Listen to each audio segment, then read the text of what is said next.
नमस्कार साथियों, अनुकूल क्लासेस में आप सभी लोगों का स्वागत है। तो मैं हूं आज आपके साथ अनुज गुप्ता। तो दोस्तों, कल हमने बात करी थी डेवलपमेंट के बारे में, यानी विकास क्या होता है। फिर उसके बाद हम वीडियो लेकर आए थे कि राष्ट्रीय आय क्या है, ठीक है, और राष्ट्रीय आय क्या है और राष्ट्रीय आय क्यों मापते हैं हम, राष्ट्रीय आय के इंडिकेटर्स क्या है मेजरमेंट के। फिर हमने बात करा था पीसीआई पर कैपिटा इनकम की बात करी थी। फिर मैंने आपको बताया था कि हम कल की जो क्लास लेंगे उसमें हम measurement indicators of national income in सभी पर चर्चा करेंगे। लेकिन आपका जो चैप्टर है डेवलपमेंट, इसमें केवल बात करी गई है ओनली जीडीपी यानी ग्रॉस डोमेस्टिक प्रोडक्ट। तो सबसे पहले इस वीडियो में स्टार्ट करेंगे कि सकल घरेलू उत्पाद यानी ग्रॉस डोमेस्टिक प्रोडक्ट यानी जीडीपी क्या होता है। ठीक है, तो समझिए, कल हमने यहां से एक लाइन बनाई थी कि मेजरमेंट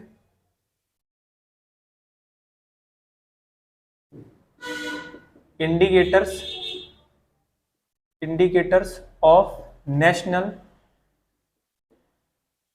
इनकम। तो कल मैंने बताया था हमारे पास कुल 4 इंडिकेटर्स हैं जो कि राष्ट्रीय आय का मापन करते हैं, जिसमें जीडीपी, एनडीपी, जीएनपी और एनएनपी। ठीक है, ये 4 हमारे पास इंडिकेटर्स मौजूद है। तो हमें यहां पर केवल आपके जो टॉपिक में बात करेगी केवल जीडीपी की बात करेगी। तो सबसे पहले हम एक पॉइंट फर्स्ट उठाते हैं यहां से, जीडीपी, जिसको इंग्लिश में कहते हैं ग्रॉस डोमेस्टिक प्रोडक्ट, यानी हिंदी में इसको कहते हैं सकल घरेलू उत्पाद। ठीक है, ये जीडीपी होता क्या है। सबसे पहले ये जानिए, कल मैंने आपको बताया था कि एक हमारे पास वित्तीय वर्ष होता है और एक कैलेंडर ईयर, यानी एक फाइनेंशियल ईयर होता है, कैलेंडर ईयर होता है। मैंने आपको फाइनेंशियल ईयर के बारे में बताया था कि फाइनेंशियल ईयर जो चलता है वो आपका चलता है 1 अप्रैल से लेकर 31 मार्च के बीच में। जो कैलेंडर ईयर आपका चलता है वो चलता है 1 जनवरी से लेकर 31 दिसंबर। तो हम बात करेंगे केवल यहाँ पर फाइनेंशियल ईयर की। तो डेफिनेशन इसकी ये है कि एक वित्तीय वर्ष में किसी देश की भौगोलिक सीमा के अंदर उत्पादित वस्तुओं और सेवाओं के मौद्रिक मूल्य के कुल योग को उस देश की सकल घरेलू उत्पाद कहते हैं, यानी जीडीपी कहते हैं। देखिए फिर समझिए कि एक वित्तीय वर्ष में उत्पादित किसी देश में उसकी भौगोलिक सीमा के अंदर वस्तुओं और सेवाओं के मौद्रिक मूल्य के कुल योग को उस देश की सकल घरेलू उत्पाद यानी जीडीपी कहते हैं। ठीक है, इसकी डेफिनेशन पहले लिखते हैं कि एक वित्तीय वर्ष में किसी देश की भौगोलिक सीमा के अंदर उत्पादित वस्तुओं और सेवाओं के कुल मौद्रिक योग को उस देश की जीडीपी कहा जाता है। यहां से वित्तीय वर्ष का तात्पर्य आपका है 1 अप्रैल से 31 मार्च, यानी एक वित्तीय वर्ष में किसी देश की भौगोलिक सीमा के अंदर उत्पादित वस्तुओं और सेवाओं के मौद्रिक मूल्य के योग को, उसके मॉनेटरी प्राइस के सम को उस देश की जीडीपी कहते हैं। ठीक है, इसको मापा जाता है 1 अप्रैल से 31 मार्च। ये जो 1 अप्रैल से 31 मार्च का समय है हमारे देश का फाइनेंशियल ईयर है, इसको हम लोग 1857 से चल रहा है। कब से चल रहा है? ये 1857 से चल रहा है, 1857 से चल रहा है। ठीक है, 1867 से ये हमारे देश का फाइनेंशियल ईयर चल रहा है। इसको चलते चलते अब तक कुल 156 साल हो गए। कितने साल हो गए? 156 साल हो गए। एक थोड़ा हम ग्राफ से समझते हैं कि आखिरकार जीडीपी है क्या। अभी तुमने डेफिनेशन समझा था कि अगर देश की भौगोलिक सीमा के अंदर जितनी भी वस्तुएं हैं, सेवाएं हैं, उनको उनका उत्पादन का कुल मौद्रिक योग को उस देश की जीडीपी कहते हैं। लेकिन इस तरीके से समझ में आने का तरीका थोड़ा बढ़िया नहीं है। ठीक है, लेकिन अब इसको हम एक फिगर के अकॉर्डिंग समझेंगे तो सारी बातें क्लियर होती चलेंगी। हम यहां से मानते हैं, मान लीजिए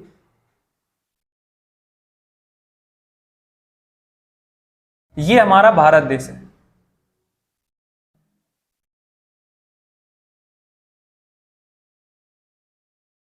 ठीक है, ये हमारा क्या है, हमारा इंडिया। तो भारत के अंदर दो कंपनियां मान लीजिए हैं, कौन कौन सी कंपनी है काम कर रही, एक तो इंडियन कंपनी है, एक हमारे पास फॉरेन कंपनी है। ठीक है, ये दोनों कंपनी प्रोडक्शन करती हैं किसका, गुड्स एंड सर्विसेज का। किसका प्रोडक्शन कर रही है दोनों कंपनी, ये कंपनी प्रोडक्शन कर रही है गुड्स एंड सर्विसेज का। फिर उसके साथ ही साथ all goods and services, all goods and services का मतलब होता है जो वस्तुएं और सेवाएं बिक चुकी हैं। ठीक है, यहां पर मतलब होता है जो बिक चुका है, जो बिक चुका है, इन्हीं के मॉनेटरी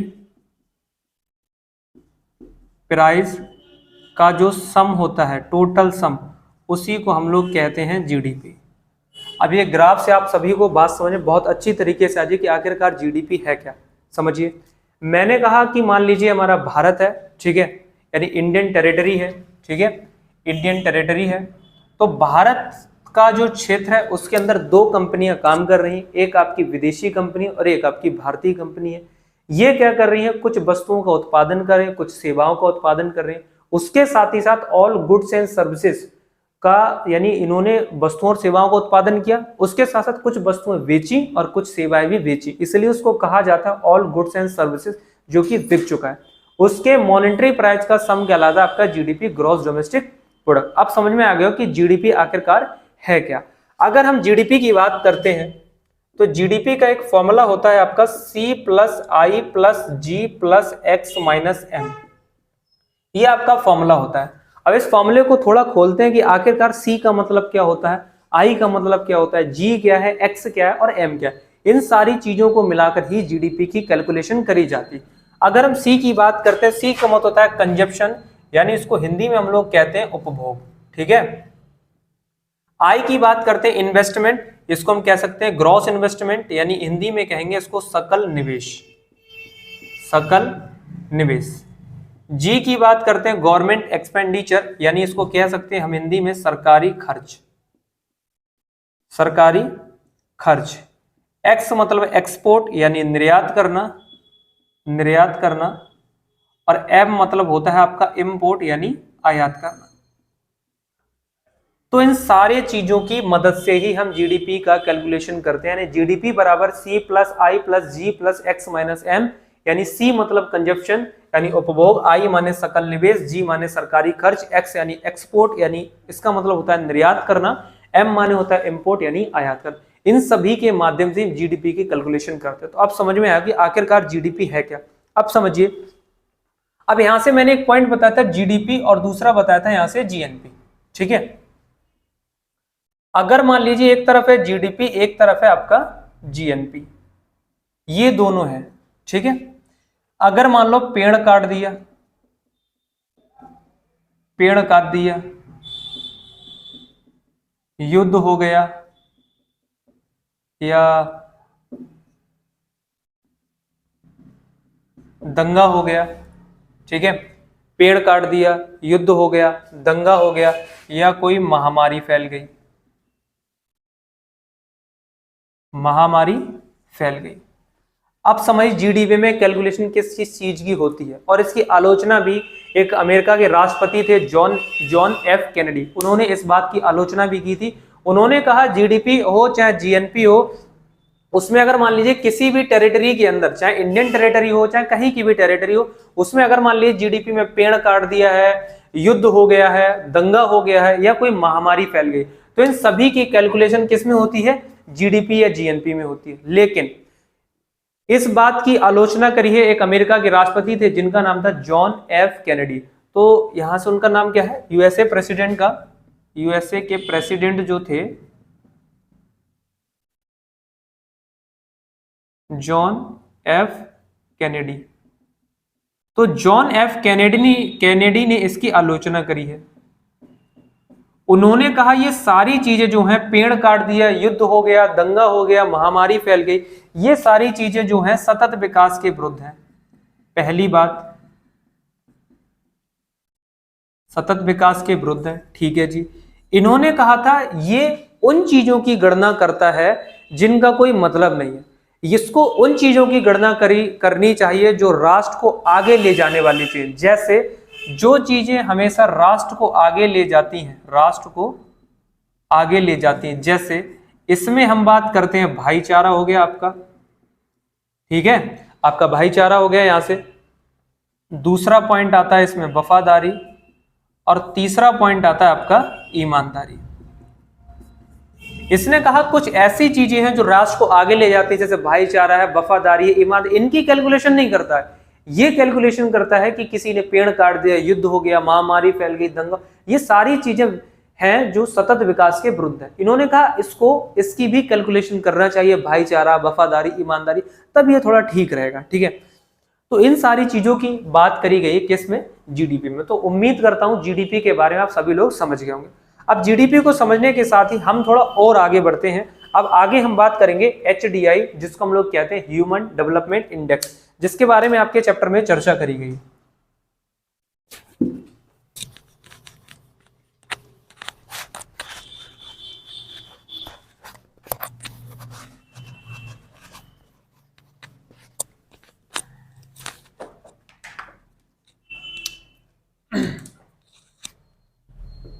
एचडीआई मतलब ह्यूमन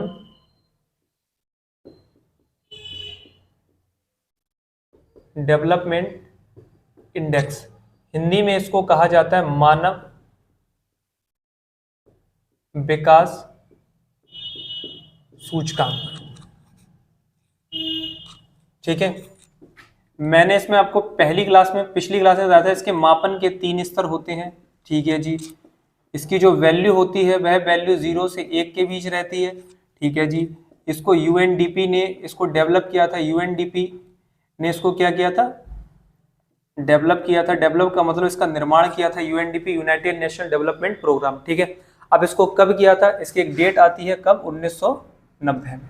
ठीक है, तो सबसे पहले यहां से इन चीजों के बारे में और विस्तार से हमें समझना है कि आखिरकार एचडीआई का यूज क्या होता है। ठीक है, और एचडीआई में ह्यूमन डेवलपमेंट इंडेक्स में भारत का स्थान कौन सा है, इसकी भी हमें बात करनी है। ठीक है, तो सबसे पहले हम समझ रहे हैं कि एचडीआई जो है उसको 1990 में यूएनडीपी के द्वारा विकसित किया गया था। ठीक, दूसरा इसकी वैल्यू थी 0 से 1 के बीच में। ठीक है, अब इसको विकसित करने में 3 लोगों का काफी योगदान रहा है। एक व्यक्ति थे प्रोफेसर महबूब उल हक। ठीक है, दूसरे व्यक्ति थे प्रोफेसर अमर्त्य सेन, और तीसरे व्यक्ति थे सिंगर हंस। ठीक है, अगर हम महबूब उल हक की बात करेंगे तो ये पाकिस्तान के थे, प्रोफेसर अमर्त्य सेन हमारे भारत के थे, और सिंगर हंस कहां के थे, यूएसए के थे। महबूब उल हक एचडीआई के क्या थे, अध्यक्ष थे। अमर्त्य सेन की बात करेंगे, ये एचडीआई के क्या रहे थे, सदस्य रहे थे, और सिंगर हंस भी एचडीआई क्या रहे थे, सदस्य। इन तीनों ने मिलकर ही अपने विचार के थ्रू किसको डेवलप किया था, एचडीआई के लिए। अगर पूछा जाए कि एचडीआई के अध्यक्ष कौन है तो आपको बताना है महबूब उल हक। अमर्त्य सेन कौन है, इसके सदस्य हैं। ठीक है, और सिंगर हंस भी इसके सदस्य रह चुके हैं। अब पॉइंट आता है कि इसमें किन चीजों की गणना करी जाती है। मैंने आगे बताया था कि इसके मापन के 3 स्तर हैं। कौन कौन से 3 स्तर? सबसे पहला पॉइंट आता है जन्म के समय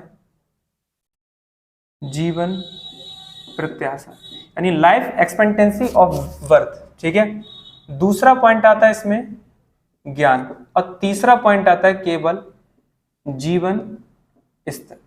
ये तीनों पॉइंट इसमें ऐड किए गए, इन्हीं के माध्यम से एचडीआई एक रिपोर्ट तैयार करता है। अब पॉइंट आता है कि बताइए कि साहब जन्म के समय जीवन प्रत्याशा क्या है। इसका मतलब होता है कि लॉन्ग एंड हेल्थी लाइफ।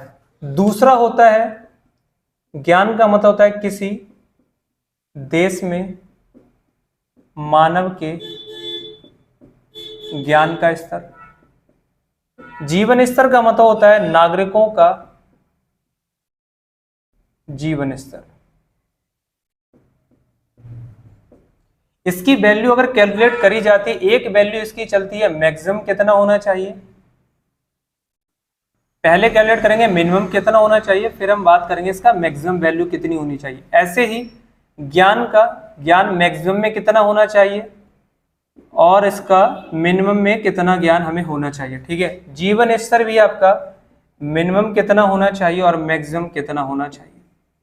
ठीक है, तो अब यहां से हम बात कर रहे थे कि आखिरकार कि जन्म के समय जीवन प्रत्याशा क्या है। इसका मतलब होता है लॉन्ग एंड हेल्थी लाइफ। ये बताता है कि किसी देश में मानव के जीवन की लंबाई कितनी, यानी मानव अगर बात करेंगे तो कम से कम दिनों में ये 0 वर्ष तक जी सकता है, अधिक से अधिक इसकी लंबाई मानी गई है, इसके जीवन की लंबाई कितनी, 100 साल।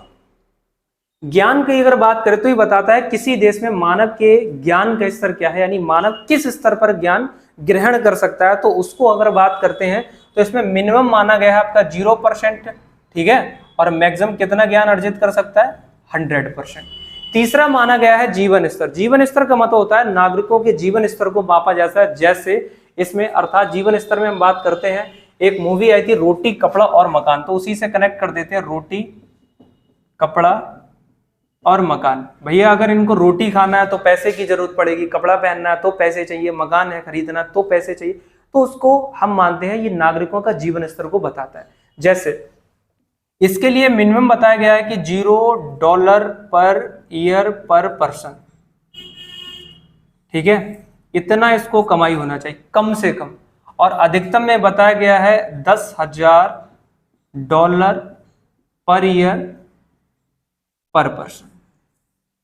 तो इन सभी चीजों को HDI में शामिल किया गया। अगर हम बात करते हैं HDI में अपने इंडिया का स्थान कौन सा है, तो इसमें भारत का 136वां स्थान आता है। ठीक है, अब एक बार हम फिर इसको रिकैप कर लेते हैं कि आखिरकार HDI है क्या। अभी तुमने सारे पॉइंट्स को यहाँ से क्लियर किया, अब इतना ही चीजें आपको जानना है, इसके बाद HDI में कुछ भी चीज आपकी जानने की नहीं है। ठीक है, समझिए मैंने क्या कहा था कि HDI का मतलब होता है ह्यूमन डेवलपमेंट इंडेक्स। इसका मापन के 3 स्तर होते हैं। ठीक है, जो बताया था जन्म के समय जीवन प्रत्याशा, यानी मानव जीवन की लंबाई कितनी है। ठीक है, यानी कम से कम 0 वर्ष और अधिक से अधिक 100 वर्ष। दूसरा में बताया था ज्ञान का मतलब है किसी देश में मानव के ज्ञान के स्तर को मापा जाता है। अब मानव के लिए कम से कम कितना ज्ञान होना चाहिए, 0%, अधिक से अधिक 100%।